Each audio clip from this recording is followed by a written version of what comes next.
नमस्कार साथियों, स्वागत है आपका अपने YouTube चैनल पर।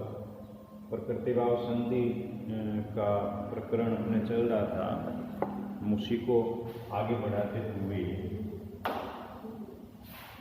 प्रारंभ करते हैं। आज अपने सबसे पहले अपन पढ़ेंगे प्रज्ञा प्लुत संज्ञा। प्लुत संज्ञा कौन से सूत्र से होती है? देखिए, सूत्र है दूराद भूतेच। दूराद भूतेच ये करता है प्लुत संज्ञा। प्लुत संज्ञा अपने संज्ञा प्रकरण में पढ़ा था कि अच है वो उच्चारण में लगने वाले समय के अनुसार तीन भागों में बांटा था अपने ह्रस्व, दीर्घ और प्लुत। तो प्लुत संज्ञा में दूराद भूतेच एक प्लुत संज्ञा करता है। ये दूर से सम्यक बोध, दूर से किसी भी व्यक्ति या किसी भी वस्तु का नाम लेते हैं, किसी भी व्यक्ति को पुकारते हैं, तो दूर से सम्यक बोध में हम जो वाक्य प्रयुक्त करते हैं, जिस किसी को भी बुलाने के लिए, आह्वान करने के लिए जिस वाक्य का हम प्रयोग करते हैं, उस वाक्य की जो टी है उसकी प्लुत संज्ञा हो जाएगी। और अपने पास यहाँ दो संज्ञाएं हो गई। एक तो होगी टी संज्ञा। टी संज्ञा अपन ने की थी अचो अंत्यादि टी सूत्र से। अचों के मध्य में अंतिम अच की टी संज्ञा होती है, तो उस टी की है वो प्लुत संज्ञा हो जाएगी यदि दूर से किसी का सम्यक बोध हो रहा और वाक्य आ रहा हो और उस वाक्य में अंतिम अच वो टी हो जाएगा, उसकी है वो प्लुत संज्ञा भी हो जाएगी। जैसे आगच्छ, आगच्छ कृष्ण अत्र। आगच्छ कृष्ण अत्र, हे कृष्ण यहाँ आओ। तो यहाँ पर देखिए वाक्य आ रहा आगच्छ कृष्ण अत्र, ये एक वाक्य आगच्छ कृष्ण, सम्यक बोध, सम्यक आह्वान बोध किसका हो रहा है? कृष्ण का। तो आगच्छ कृष्ण ये एक वाक्य है। तो यहाँ पर इस वाक्य में कृष्ण को संबोधित किया जा रहा है। तो इस कृष्ण में अंतिम टी कौन सी है? न में अ है, तो इसकी है वो प्लुत संज्ञा हो जाएगी विकल्प से। तो ये प्लुत संज्ञा, इसकी क्या करेंगे अपन? प्लुत संज्ञा। और प्लुत संज्ञा जिसकी हो जाती है उसका अपन अभी आगे पढ़ते हैं। एक सूत्र आता है प्लुत प्रज्ञा अचि नित्यम। प्लुत प्रज्ञा अचि नित्यम। देखिए, प्लुत प्रज्ञा अचि नित्यम। प्लुत संज्ञा और प्रज्ञा संज्ञा वर्ड है या प्लुत संज्ञक शब्द है, प्रज्ञा संज्ञक है, उससे परे यदि अच आ रहा हो तो प्लुत संज्ञक और प्रज्ञा संज्ञक हमेशा प्रकृति से रहते हैं, प्रकृति भाव में रहते हैं। ये सूत्र ये कह रहा है कि यदि प्लुत संज्ञक कोई भी वर्ण आ रहा हो या प्रज्ञा संज्ञक कोई भी वर्ण आ रहा हो, उससे परे यदि अच प्रत्यार का वर्ण है तो प्लुत संज्ञक और प्रज्ञा संज्ञक वो क्या रहेंगे? प्रकृति भाव से रहेंगे। इनमें कोई भी परिवर्तन नहीं होगा, कोई भी संधि नहीं होगी। तो यहाँ पर अपन ने प्लुत संज्ञा की, अभी प्रज्ञा संज्ञा अभी अपन अगला सूत्र पढ़ेंगे। प्लुत संज्ञा की अपन ने, तो प्लुत संज्ञा में टी है ये, ऋण में अ, कृष्ण शब्द आ रहा अपने पास, सम्यक बोध हो रहा है, इसका उच्चारण, इसका संबोधन हो रहा है, तो इसमें अंतिम टी है ण में अ, इसकी हमने प्लुत संज्ञा कर दी दूराद भूतेच सूत्र से। अब प्लुत संज्ञा हो गई, इससे परे क्या आ रहा? अच आ रहा है अ, तो प्लुत संज्ञा होने के कारण अब ये प्रकृति भाव में रहेगा, यहाँ पर संधि नहीं होगी। यहाँ देखिए प्लुत संज्ञा विकल्प से होती है, तो विकल्प से जहाँ प्लुत संज्ञा करेंगे वहां पर तो प्रकृति भाव रह जाएगा। और जहाँ प्लुत संज्ञा, जैसे अपन इसको पूरा अलग से ले लेते हैं, कृष्ण शब्द ही लेते हैं अपन यहाँ पर, कृष्ण प्लस अत्र, तो यहाँ जो न में जो अ आ रहा टी है, इसकी हमने विकल्प से प्लुत संज्ञा कर दी। तो प्लुत संज्ञा कर दी तो इससे परे क्या आ रहा? अच आ रहा अ, तो विकल्प से प्लुत संज्ञा होगी तो कृष्ण अत्र। अब ये प्लुत संज्ञक हो गया, इससे परे अच आ रहा अ, तो इसको प्रकृति से रखेंगे, इसमें कोई भी संधि नहीं होगी। अब यदि मान लो हम इसकी प्लुत संज्ञा नहीं करेंगे विकल्प से, उस समय यहाँ पर अकह सवर्ण दीर्घ से दीर्घ संधि हो जाएगी। तो जहां प्लुत संज्ञा हो जाएगी वहां तो विकल्प से प्रकृति भाव हो जाएगा, और जहां प्लुत संज्ञा नहीं करेंगे वहां पर संधि हो जाएगी। प्लुत संज्ञा होने के बाद में प्रकृति भाव रहेगा और प्लुत संज्ञा नहीं होगी, वहां पर दीर्घ संधि हो जाएगी। अब उसी प्रकार से प्रज्ञ संज्ञा का सूत्र आता है अपने आगे, इदुदे द्विवचनम प्रज्ञम। देखिए इदु देद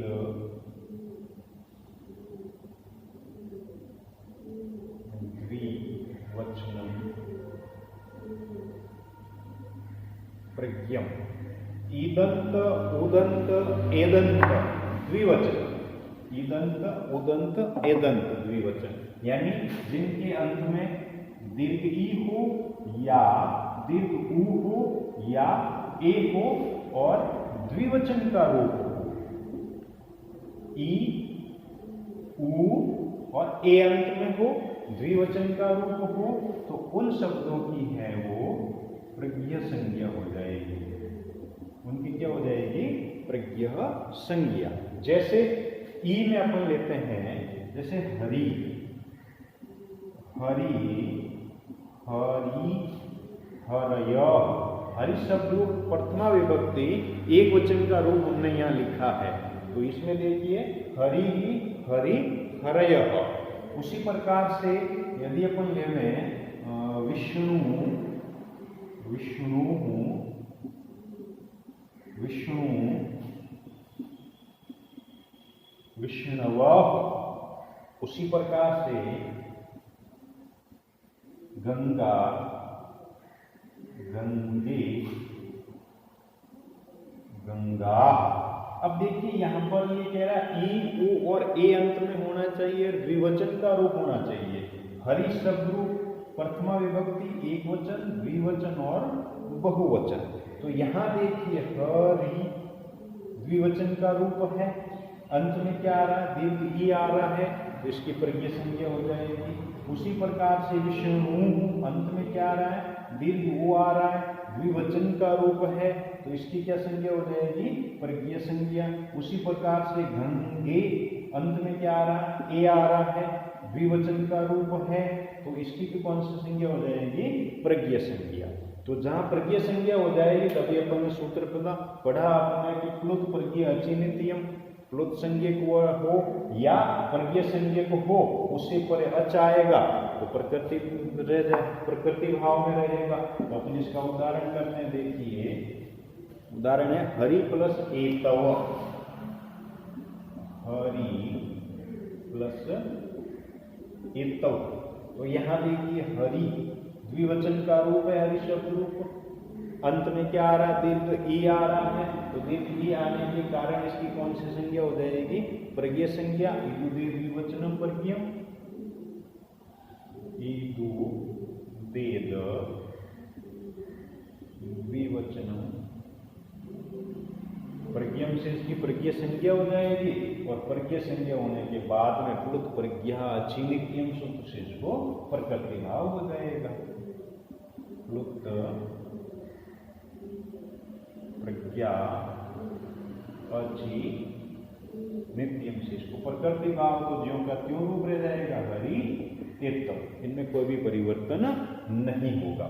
उसी प्रकार से अपना अगला उदाहरण देखते हैं। तो विष्णु प्लस इमौ, विष्णु प्लस इमौ।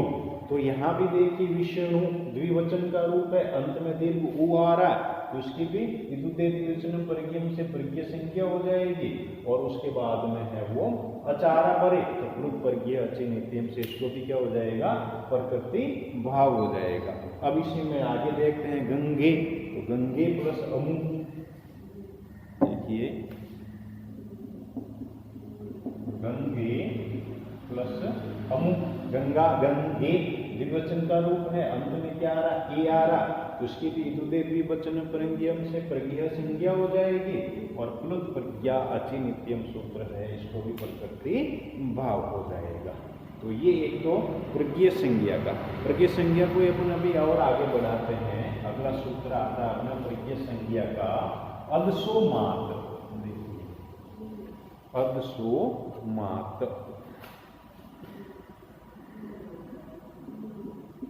अदसोमात। ये देखिए ये सूत्र कह रहा है कि अदस शब्द, अदस सर्वनाम शब्द है ये, अदस शब्द के मकार से परे, अदस शब्द का क्या होना चाहिए? मकार। अदस शब्द के मकार से परे यदि दीर्घ ई आ रहा हो या दीर्घ उ आ रहा हो तो इसकी प्रज्ञ संज्ञा हो जाएगी, इसकी प्रज्ञ संज्ञा। अदस शब्द होना चाहिए, अदस शब्द का मकार होना चाहिए, अदस शब्द के मकार से परे दीर्घ ई या दीर्घ उ होना चाहिए। उस कंडीशन में है ई और उ की है वो। अदस शब्द के मकार से परे ईकार उकार की प्रज्ञ संज्ञा होती है। तो अदस शब्द के मकार से परे ई उ आएगा तो उसकी प्रज्ञ संज्ञा हो जाएगी। सर्वनाम है तो इसके तीनों लिंगों में रूप चलते हैं, तो जो शब्द रूप चलेंगे इसके अदस सर्वनाम के, उसमें जहां जहां अदस शब्द का मकार आएगा, मकार से परे ई या उ आएगा तो उसकी वो प्रज्ञ संज्ञा हो जाएगी। जैसे अपने पुल्लिंग में है, जैसे असौ अमु अमी, पुल्लिंग में असौ अमु और अमी। अब देखिए असौ अमु अमी, अमु, यहाँ द्विवचन या बहुवचन का ऐसा कुछ भी रूप नहीं है कि भी द्विवचन होना चाहिए या बहुवचन होना चाहिए।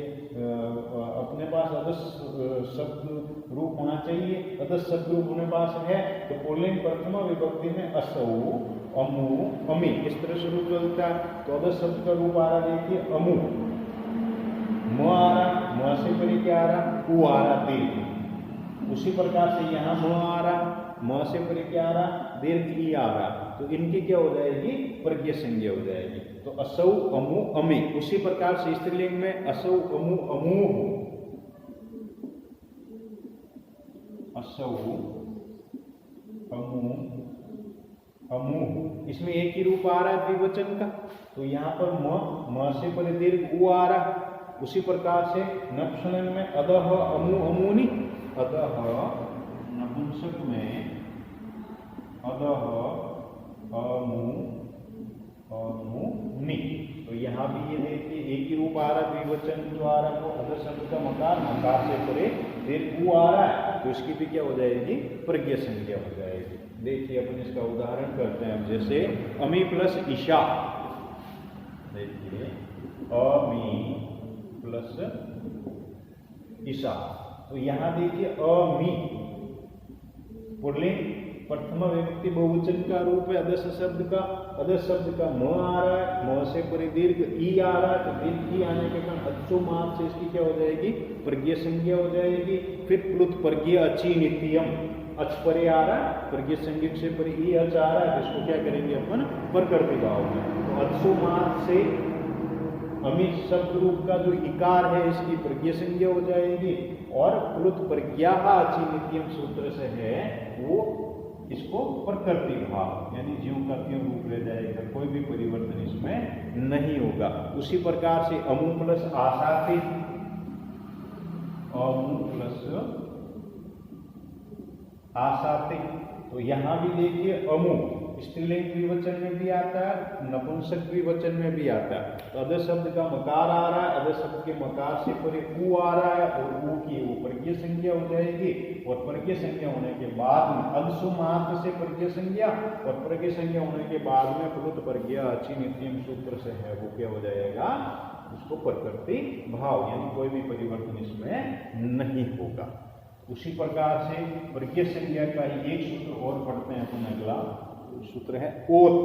देखिए ओत, ओत ये कह रहा है कि ओकार अंत में हो ऐसा निपात। एक शब्द आया है निपात। निपात संज्ञा और उपसर्ग संज्ञा जो होती है, उपसर्ग सारे निपात होते हैं जिनका कोई द्रव्यवाची अर्थ न वो निपात कहलाते हैं। तो ओकारांत निपात, ओकारांत निपात यानी ओ अंत में हो, ऐसा निपात जिसके अंत में ओ हो, उसकी प्रज्ञ संज्ञा हो जाएगी। ओकारांत निपात की प्रज्ञ संज्ञा, ओकारांत निपात की प्रज्ञ संज्ञा यानी ओ जिसके अंत में, जैसे अहो, अहो, अहो आश्चर्य सूचक ऐसे कुछ शब्द है, इसका कोई द्रव्यवाची अर्थ नहीं होता तो निपात है, और निपात अंत में क्या आ रहा, ओ आ रहा, तो ओ आने के कारण इसकी कौन सी संज्ञा हो जाएगी, प्रज्ञ संज्ञा। जैसे अहो ईशा, अहो ईशा, तो अहो ओ अंत में आ रहा, निपात है, ओत सूत्र से इसकी प्रज्ञ संज्ञा हो जाएगी, और प्रज्ञ संज्ञा होने के बाद में अचारा परे, तो प्लुत प्रज्ञा अचि नित्यम सूत्र से है वो, इसको भी प्रकृति भाव रहेगा। तो ये अपने प्रज्ञ संज्ञा के कुछ सूत्र हो जाएंगे, और प्रकृति भाव के आगे एक दो सूत्र है वो अपने ज़्यादा इम्पोर्टेंट नहीं है इतने, तो जैसे संबोधु साकली चेतावनार से है, रीतियक है, तो उसमें ज़्यादा विशेष कुछ भी नहीं, विकल्प से वो करते हैं। तो अच संधि प्रकरण और प्रकृति भाव संधि प्रकरण हम यहीं पर समाप्त करेंगे। अगला जो अपना टॉपिक अगले वीडियो में हम मिलेंगे, उसमें हम हल संधि से प्रारंभ करेंगे। तब तक आप इन सभी जो अच संधि और प्रकृति भाव संधि जो भी हमने पढ़ी हैं उनका वापस आप स्वाध्याय करें, अध्ययन करें। जहाँ भी समझ में न आया हो कमेंट बॉक्स में कमेंट करें, आपकी समस्या का समाधान करेंगे। और अगले वीडियो तक के लिए, तब तक के लिए साथियों नमस्कार, फिर मिलेंगे अगले वीडियो में। जय हिंद।